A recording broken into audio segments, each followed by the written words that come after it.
van'wani va vacati va cata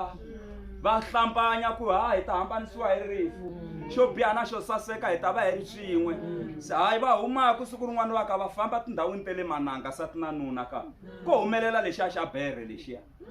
loko xi humelela n'wanuna a lava ku zama ku tiyisela a swi vona ku hayi laha yi ta hi phatlulela bere ene u te hi ta fa swin'we a tsutsuma ya gonya sinya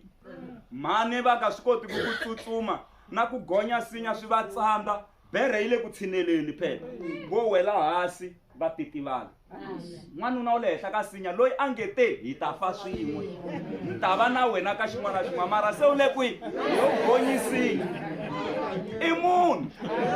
sa langutisa se bere liya yi fika yi jikajika na mhani luya yi n'wi nuhetela na nhloko yi lava ku twa ku wa hefemula na yi nuhetela na tindleve se a yi dyi xi xo fa hi xoxe se yi tshika mhani luya ivi bere liya yi suka yi famba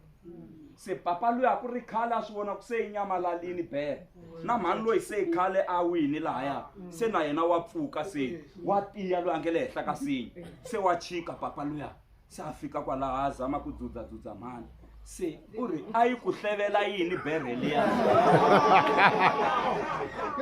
se mhani luya ku hayi a yi ni hlevela ku u nga tshembi xi lexiya xa nuna wa wena Tsotsi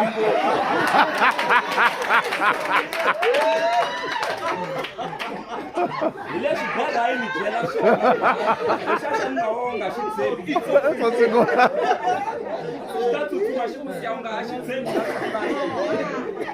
ni mi nyika swikombiso swa ku vanhu hapa kun'wana hi nga tshembeki mara xikwembu xi na hina hinkwako laha hi fambaka kona xikwembu xi na hina